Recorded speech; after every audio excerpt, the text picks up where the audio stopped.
kadib geerida aabihiisa diinaasorkan yar ayaa waxaa qasab ku noqotay inuu keligiis ku noolaado keynta una diyaargaroobo inuu la dagaalamo cadowgii kursigiisa boqornimada ka xaday 60 milyan oo sano ka hor xilligii diinaasorada dhammaan qaaradaha dhulka waxaa ka talin jiray xayawaano waaweyn oo diinaasoro ah waxaa ka mid ahaa kuwa rekis la yiraahdo oo loo aqoonsan yahay boqorka dooxada cagaaran Logan wuxuu ku hawlan yahay inuu wiilkiisa baro sida loo ugaarsado Jared wuxuu rajaynayaa inuu maalin uu noqdo mid xoog badan oo geesi ah sida aabihiisa oo kale balse welwel ayuu ka qabaa inuusan mas'uuliyadaas qaadi karin maalin maalmaha ka mid ah Logan iyo wiilkiisa ayaa dhex socday keynta markaasuu ogaaday khatar inay jirto wuxuuna isku dayay inuu cadowga ku cabsi geliyo qaylo dheer inta uu socdo wuxuu maqlay qaylo kale oo caawimaad ah wuuna u orday dhowr kiiloomitir waxa u jira koox diinaasoro ah oo dilay diinaasor kale oo aad u weyn haddana waxay hareereeyeen ilmo yaryar waxayna rabaan inay cunaan sababtoo ah hilibkoodu waa jilicsan yahay wuuna ka macaan badan yahay kii hooyadooda markii mid ka mid ah oo la yiraahdo Dan oo rabay inuu qabto ilmihii Logan ayaa soo muuqday oo iska tuuray maadaama uu yahay boqorka dooxada Logan wuxuu dareemayaa inuu waajib ku tahay difaaca kuwa tabarta yar iyo hubinta in sharciyada la ixtiraamo si nabadda u sii jirto sidaas darteed rekisku wuxuu cadaadiyey kooxdii rabtay inay cunaan carruurtaas isagoo doonaya inuu ka eriyo dooxada markaas ayaa soo muuqday Fanga oo ahaa hogaamiyaha kooxdii wuxuuna Logan ku casuumay dagaal laakiin Stan oo ka mid ahaa kooxda wuu ka baqay dagaalka wuxuuna Fanga ku qanciyeen inay ka tanaasulaan si ay mar kale ugu diyaar garoobaan inay Logan ku qabsadaan dabin aan la filayn Fanga wuxuu ballan qaaday inuu ixtiraami doono xeerarka Logan markaas kooxdii rekisku way iska tageen Jaredna uu la socday Jared wuxuu isweydiiyey sababta aabihiis uusan ula dagaalamin kuwii ka hor yimid Logan wuxuu ku jawaabay inaysan dhammaan dagaaladu ku dhammaanin xoog iyo dhiig wuxuu u sharxayaa in boqorka runta ahi uu mar kasta garanayo goorta loo baahan yahay naxariis isla markaana uusan weligiis ku hogaamin nacayb iyo dagaal subaxdii xigtay Logan oo la hadlayay saaxiibkiis Ben Jared wuxuu arkay mas yar oo dhulka dhex socda wuxuu go'aansaday inuu dabagalo isagoo isku dayaya inuu fuulo geed si uu u qabto xayawaankaas ayuu dhacay haddana wuu isku dayaa inuu gaaro balse madaxiisa ayaa ku xayirmaya laanta geedka markii uu isku dayo inuu iska siibo Jared wuxuu ka dhacay buur wuxuuna ku dhacay meel uu ku yaallo buul dinosooro ah markuu u dhowaado ukumaha hooyada dinosoorka ayaa soo baxday oo si xoog leh u soo weerartay wiilka yar wuxuu dib ugu cararay aabihiis isagoo caawimaad u soo raadsaday markuu Logan maqlo qaylada dinosoorada wuu orday si uu ula kulmo wiilkiisa inta ay xaaladdu khatar ku tahay oo Jared la doonayo in si xun loo dilo Logan ayaa soo muuqday wuxuuna garaacay kooxdii diinaasorada ahayd taasoo ku eedeysay inay iyagu qayb ka yihiin kooxdii tuugada ahayd ee ukunta ka xaday Logan wuu yaabay wuxuuna ku andacooday inuusan weligiis xadin ukumo dediga dinosoorada ayaa u sheegtay in rekisku uu weeraray iyadoo isku dayaysa inay ka difaacdo kooxdii kale oo saddex ah oo rabay inay ukunteeda qaataan markii uu tan maqlay Jared wuxuu garwaaqsaday in kooxdii Fanga ay ahayd kuwa dembigaas sameeyey Logan wuxuu ballan qaaday inuu heli doono kooxdan si aysan mar dambe u falin xumaanta noocaas oo kale inkastoo dinosoorada dediga aysan rumaysan hadalkiisa haddana way iska tagtay Loganna wuxuu bilaabay ugaarsigiisa dhanka kale Fanga iyo kooxdiisa ayaa weli cabsi ku haya dadka dooxada ku nool waxayna ku dhow yihiin inay mar kale qabsadaan ugaarsado kale laakiin markaas ayaa boqorka Logan soo muuqday oo weeraray cadowgiisa xilligaas Dan wuxuu bilaabay inuu su'aalo ka keeno hogaaminta Fanga wuxuuna soo jeediyaa in labada diinaasor ay ku dagaalamaan si loo ogaado yaa maamuli doona dooxada cagaaran isla waqtigaas Jared wuxuu mar kale arkay mas yar oo uu markii hore isku dayay inuu qabto wuxuuna sii waday hawshiisa ugu dambayn markuu qabto wuxuu maqlay qaylada aabihiisa wuxuuna gartay inuu khatar ku jirto isla markiiba wiilka yar wuxuu u cararay aabihiisa Logan isna wuxuu isku dayay inuu ka soo kabto daciifnimada dagaalka uu wajahayo markay kooxdii diinaasorada ay arkaan in hogaamiyahooda Fanga uu dagaalka ku liitay waxay go'aansadeen inay soo farageliyaan oo ay weeraraan Logan laakiin Logan isagoo go'aansaday inuu difaaco kursigiisa boqornimo wuu adkaystay wuxuuna ku guuleystay inuu ka adkaado si kastaba ha ahaatee markuu Jared goobta dagaalka yimaado wuxuu arkaa Fanga oo aabihiisa ka tuuraya buuro markay diinaasoradii ay arkaan Jared waxay go'aansadeen inay ugaarsadaan isaga xilligaas Ben ayaa soo farageliyey wuxuuna qabtay wiilka yar ka hor inta aan la qabsan laakiin isagoo badbaadinaya waxaa soo weeraray dinosoor kale wuxuuna si kama ah ugu tuuraa Jared gudaha keynta saacado kadib Jared wuu soo toosay wuxuuna bilaabay inuu si quus ah u raadiyo aabihiis si kadis ah Dan ayaa soo muuqday oo bilaabay inuu eryado inta uu cararayo Token ayaa u soo dhawaaday Jared oo ku dhahaya isoo raac shimbirtu waxay wiilka yar ku hogaamisay waddo ay kooxda diinaasorada aqoon u lahayn waxaana ku dhacay shil intii uu eryanayay markay meel ammaan ah gaaraan shimbirtu waxay isku soo bandhigtay magaceeda oo la yiraahdo Kai markuu ogaato in Jared gaajaysan yahay wuxuu geeyey meel cunto badan ay taalo laakiin dhibaato ayaa jirta rekisku caado uma laha inuu cuno miraha sidaas darteed mar kale ayuu isku dayay inuu qabto qoole yar oo hortiisa soo hormartay markii uu daal ka qaato ugaarsiga Jared wuu ka tanaasulay wuxuuna aaday webiga si uu isu qaboojiyo halkaas ayuu ku arkay kalluun wuxuuna isku dayay inuu qabto balse wuu ku guul daraystay ugu dambayn wuxuu cunay mashruum uu ka helay keynta hase ahaatee wuu ku xanuunsaday markiiba kadib markii uu afka saaray Jared wuxuu suuxsanaa dhowr saacadood markii uu soo toosana wuxuu arkay Kai oo dhinaciisa jooga gacantana ku haya canab laakiin halkii uu miraha cuni lahaa wuxuu urinayaa hilib cusub wuxuuna nasiib u helay dinosoor dhintay oo agtiisa yaala markuu ku mashquulsan yahay cunista hilibkaas waxaa qabtay xayawaan weyn oo ku eedeeyay inuu cuntadiisa xaday dinosoorka weyn wuxuu ku amray inuu ka tago Jaredna waa inuu cararaa si aanu uga mid noqonin dhibanayaasha la cunay maalmo kadib Jared wuxuu go'aansaday inuu raaco Lucas isagoo rajaynaya inuu ka heli doono hilibka uu ugaarsaday ugaarsado laakiin Lucas wuxuu cuna dhammaan waxa uu dilo waxna uma reebin Jared maalin markuu ogaado in Jared gaajo darteed la tabar daran yahay Lucas wuxuu u ogolaaday inuu u soo dhawaado wuxuuna la wadaagay cuntadiisa maalmaha oo socda dinosaurkii ayaa go'aansaday inuu baro wiilka yar sida loo ugaarsado laakiin Jared waa caajislow wuxuuna ka cararaa ugaarta taas darteed Lucas aad ayuu uga xanaaqay wuxuuna ku amray inuu ka fogaado si uu shaqada isaga kaligiis u qabto Jaredna wuxuu go'aansaday inuu isku dayo ugaarsiga kaligiis wuxuu isku dayay inuu weeraro ugaarsi laakiin ugaartii ayaa isaga soo weeraray wuxuuna ku qasban yahay inuu cararo markaas ayuu niyad jab ku noqday wuxuuna dib ugu laabtay Lucas dinosaurkii mar kale wuxuu go'aansaday inuu tababaro gaar ahaan markii uu ogaado in Jared uu yahay wiilka boqorka dooxada cagaar markii hore Jared waa inuu barto dhaqsaha iyo jawaabta degdeg ah maadaama xitaa uusan ka boodi karin dhagax yar wuxuu isku dayay inuu fuulo dhagax laakiin wuu ku fashilmay oo waa uu isdhaawaca markuu ka boodboodayo dhagax kale wiilka dinosaurka ah aad ayuu ula yaabay markuu arko Lucas oo hal jeer oo daba ku dhufasho ah ku jaraya geed weyn Jaredna isna wuxuu isku dayaa inuu sidaas sameeyo wuxuuna doortay geedka ugu yar kaynta laakiin wuu ku guuldaraystay inuu jaro wuuma isdhaawacay markuu weerarka sameeyey kadib markuu helo tilmaamo ka yimid macalinkiisa wuxuu sameeyey tijaabooyin kale wuxuuna si tartiib ah ugu fiicnaaday tababarka habeenka Jared iyo Lucas waxay fuuleen buur weyn intii ay kor u sii socdeen Jared ayaa siibanaya wuxuuna ku dhow yahay inuu ka dhaco dhagaxa balse wuxuu adeegsaday cidiyihiisa si uu isku qabto muddo kadib ugu dambeyn wuu gaaray dusha sare subaxaas wiilka dinosaurka yar wuxuu arkay qorax soo bax qurux badan wuxuuna dareemay in dadaalkiisii uu waxtar yeeshay markii uu nasto wuxuu ku laabtay tababarkiisa oo wuxuu maalin walba ku celceliyaa jimicsiyada uu Lucas baray toddobaadyo gudahood Jared wuxuu isku arkay horumar ugu dambeynna iskiis ayuu ku jaraa geedka hadda wuxuu dareemay kalsooni badan oo ugaarsi kaligiis ah wuxuuna ku dhacay koox ka tirsan dinosaur oo hareereeyay dinosaur kale oo yar Jared isagoo go'aan degdeg ku dhaqmaya wuxuu go'aansaday inuu la dagaalamo markaas Kai ayaa arka inuu dhibaato ku jiro wuxuuna u cararaa inuu Lucas ugu yeedho isla markiiba dinosaurkii wuu soo dhaqaaqay halka Jared uu isku dayayo inuu iskaga caabiyo cadow badan oo ka xoog badan isaga waxa uu samayn karo kaliya waa inuu ka leexdo weerarada cadowga waqtina uu ka helo ilaa ilaaliyihiisu ugu yimaado markuu Lucas yimaado kooxdii dinosaurada waxay isku dayeen inay cararaan laakiin wuxuu ku qabtay dibkiisa iyo ilkihiisa xoogan wuxuuna ka fogeeyaa Jared kadib dagaalkaas Lucas wuxuu ku cabsi gelinayaa qaylo dheer markaasay ka carareen si kastaba ha ahaatee markay kooxdaas baxaan Lucas wuxuu isku dayay inuu cuno ilmaha dinosaurada laakiin Jared ma ogola ficilkaas wuxuu ka xanaajiyay macalinkiisii wuxuuna ku amray labada dinosaur yar inay iska tagaan Jaredna wuxuu ka mamnuucay inuu mar dambe soo laabto inta ay kaynta ku socdeen ilmaha dinosaurada ayaa isku soo bandhigay oo sheegtay in magaciisu yahay Lekis wuxuuna u mahadnaqay Jared oo caawiyay Jared markuu ogaado inuu gaajaysan yahay wuxuu geeyo meel miro ay yaalaan si ay wax u cunaan markaas ayuu weydiiyey halka qoyskiisu ay joogaan Lekis wuxuu sharaxay in kooxdiisa ay sanad walba socdaan isaga ayaana safarka ku kala goy hooyadiisa markii dambe kooxdii dinosaurada ayaa hareereeyay oo ka hor istaagay inuu qoyskiisa ku laabto laakiin Lekis wuxuu aaminsan yahay haddii uu raaco dhinaca waqooyi inuu mar kale heli doono qoyskiisa Jaredna wuxuu go'aansaday inuu ku weheliyo safarka subaxdii xigtay kadib socdaal dheer waxay gaareen koox dinosaur ah laakiin daqiiqada ka hor inta uusan Lekis la kulmin hooyadiisa Dan iyo kooxdiisii ayaa soo muuqday waxayna hareereeyaan ilmaha yaryar markuu garto inuu ku godoomay Jared wuxuu isku dayay inuu mashquuliyo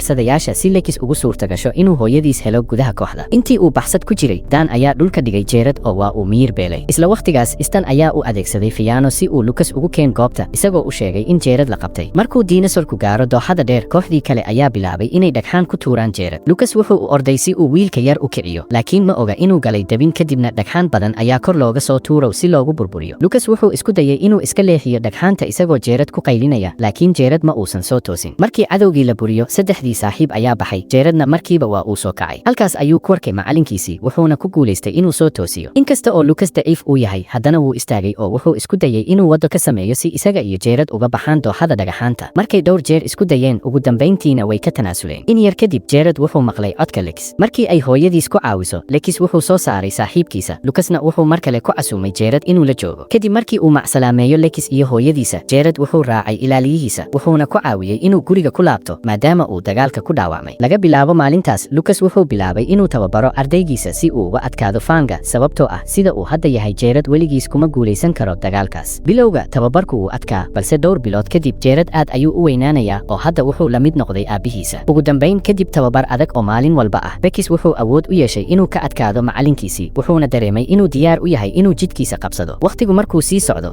saaxiibtinimadiisa Kai aad ayay u korodhay waxayna noqdeen laba is aaminay maalin intay kaynta ku socdeen Tokan ayaa ogaaday dagaal agtooda ka socda Jaredna wuxuu go'aansaday inuu aado si uu ogaado waxa meesha ka socda halkaas ayuu ku arkay dinosaur isku dayaya inuu ugaarsado koox kale wuxuuna dareemay in dhaqaaqiisa ugaarsi uu la mid yahay kuwa Lucas uu baray kadib dagaalka Jared ayaa u dhawaaday oo weydiiyey haddii Rowan uu yaqaano Lucas dinosaurku wuxuu sheegayaa inuu muddo dheer raadinayay saaxiibkiis sida uu sheegay Lucasna wuxuu ahaa wiilkii ugu weynaa ee boqorka dooxada masduulaaga markii aabihiis uu dhintay si dabiici ah ayaa loogu aqoonsaday go'aansaday inuu noqdo dhaxal suge laakiin walaalkiis ka yar ayaa mar walba ku riyoon jiray inuu xukumo sidaas darteed Lucas wuxuu isaga tagay kursiga wuxuuna u ogolaaday Leon inuu boqor noqdo markaas ayuu dooxada ka baxay weligiisna dib looma arag markuu ogaaday in saaxiibkiisii hore weli uu nool yahay Rowan aad ayuu ugu farxay wuxuuna Jared ka codsaday inuu ugeeyo markay is heleen Rowan wuxuu shaaca ka qaaday in dooxada masduulaaga khatar ay ku jirto dinosaurku wuxuu u sheegayaa in Kuru uu weeraray boqortooyadii oo uu ka tuuray Leon xilkii boqortinimo inkasta oo Lucas uu walaac ka qabo walaalkiis haddana wuu diiday inuu caawiyo habeenkaas Jared ayaa u tagay si uu ula hadlo ugu dambeyntiina wuxuu ku qanciyay macalinkiisa inuu go'aankiisa bedelo markay yimaadaan dooxada masduulaaga waxaa hareerayay koox weyn oo dinosaur ah Kuruna uu soo baxay si uu u soo dhaweeyo wuxuu ku casuumay Lucas iyo saaxiibkiisa inay ka soo qayb galaan xafladiisa boqortinimo oo subaxda xigta dhigi doonta laakiin ka hor intaas Lucas wuxuu heli doonaa fursad uu kula dagaalamo Kuru si loo go'aamiyo yaa boqor noqon doona Kuru wuxuu ballan qaaday in haddii Lucas uu guuleysto uu badbaadin doono nolosha walaalkiisa Lucas isagoo doonaya inuu sharfo xukunkii aabihiisa wuxuu aqbalay dagaalka waxaana la isku raacay in dagaalku ka bilaaban doono qorax soo ka soo baxa habeenkaas Rowan ayaa toosiyey saaxiibkiisii hore wuxuuna ku qanciyey inuu raaco Lucas isagoo u malaynaya inay muhiim tahay ayuu raacay ilaa uu ka ogaado inuu ka fogaanayo dooxada markaas ayuu istaagay wuxuuna weydiiyey waxa socda Rowan wuxuu ka codsaday cafis isagoo sheegay in Kuru ku qasbay inuu Lucas uu ka fogeeyo dooxada si uusan uga qayb gelin dagaalkaas taas oo Kuru u suurtagelinaysa inuu guuleysto Rowan wuxuu sharxayaa inuusan rabin khiyaano balse Kuru wuxuu haystay caruurtiisa markaa ikhtiyaar kale ma lahayn subaxdii maadaama Lucas uusan imaan dagaalka Kuru wuxuu isku magacaabay boqorka cusub laakiin Jared ayaa ka hor yimaaday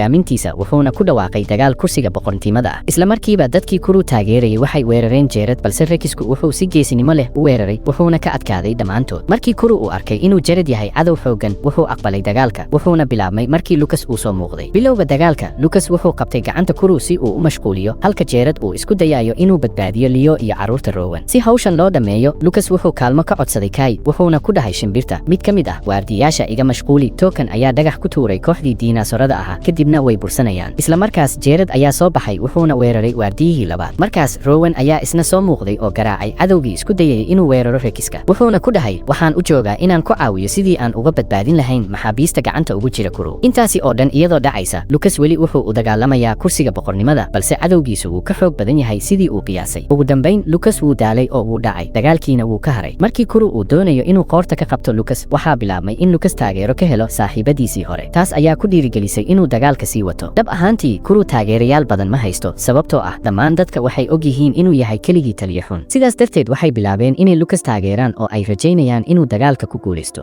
iyadoo dadkiisa ku dhiirigelinayaan Lucas wuxuu awood u yeeshay inuu ka adkaado Kuru wuxuuna ku amray isaga iyo taageerayaashiisa yar inay weligood dib ugu soo laabanin dooxada wixii intaas ka dambeeya Lucas wuxuu go'aansaday inuu walaalkiisa la shaqeeyo si ay boqortooyadii dib ugu soo celiyaan dhanka kale Jared wuxuu la kulmay Ben tan iyo maalintii uu dhintay aabihiis Jared ma uusan arkin Ben balse maalintaas wuu soo muuqday wuxuuna u sheegay inuu muddo dhan raadinayay wuxuu u sheegayaa in tan iyo markii Fanga boqor ka noqday dooxada cagaaran uu kaliya burburinayay isaga iyo ciidankiisuna ay kasii naxariis daran yihiin sidii hore sidaas darteed diino badan oo halkaas deganaa way carareen iyagoo naftooda ka baqaya Ben wuxuu ka baryay Jared inuu soo noqdo oo uu joojiyo xukunka Fanga habeenkaas Lucas wuxuu macsalaameeyay Jared wuxuuna leeyahay aniga waxaan joogayaa si aan dadkan u ilaaliyo adigana waxaan kugu dhiirigelinayaa inaad sidaas oo kale samayso oo aad qabsato kursiga boqornimada ee xaqa ah subaxdii dambe Jared wuxuu ku noqday gurigiisii hore sida caadada ahayd wuxuu arkay dinosauro oo weeraraya caruur yaryar markay arkeen waxay u maleeyeen inuu yahay Logan oo soo laabtay si uu argoosi u sameeyo laakiin waxay ogaadeen inuu yahay Jared Dan wuxuu u sheegayaa in Fanga ku qasbay inay falalkaas xun ay sameeyaan markii uu taas maqlo Jared wuxuu go'aansaday inuu raaco casharkii aabihiis oo ahaa naxariis u muujiya xitaa cadowga laakiin weli waa inuu la xisaabtamo Fanga sidaas darteed waxaa loo geeyay isla goobtii Logan iyo Fanga ay ku dagaalameen markii ugu dambeysay daqiiqada kadib Fanga ayaa soo muuqday wuxuuna ku dhahay waxaad noqon doontaa sida aabaha kadibna wuxuu weeraray Jared oo uu qoorta ka qaniinay laakiin Jared wuu iska furay isagana waa uu weeraray Fanga si khiyaano ah ayuu ula dagaalamay wuxuu ka qabtay gacanta Jared wuxuuna ku riixay qarka buurta markaas Dan ayaa soo muuqday isagoo wata saaxiibadiisii ay u soo afjaraan xukunka Fanga si lama filaan ah Fanga waxa weeraray kuwii taageerayaashiisa ahaa wuxuuna ku sigtay inuu dhaco laakiin Jared ayaa badbaadiyey Jaredna waxaa isla markiiba isku marqaniina koox dinosauro oo aad u fara badan balse wuxuu adeegsaday dhabarkiisa xooggan si uu tuuro Fanga isagoo arkay sida uu Jared ula dagaalamayo wuxuu soo xusuustay maalintii Logan uu dhintay iyo sida uu isaga u badbaadiyey noloshiisa markuu arko dinosaurada oo wadajir u weeraraya Jared Fanga wuxuu garwaaqsaday khaladkiisii weynaa wuxuuna qirtay inuu boqor xun u ahaa kadib Fanga wuxuu Jared weydiistay cafis wuxuuna dhagax ku tuuray Dan dhanka buurta markaas ayuu isagana hoos ugu dhacay markuu isku dayay inuu iska difaaco weerar kale ugu dambeyn Jared oo kaliya ayaa la dagaalama kooxda soo hartay wuxuuna ka adkaaday mid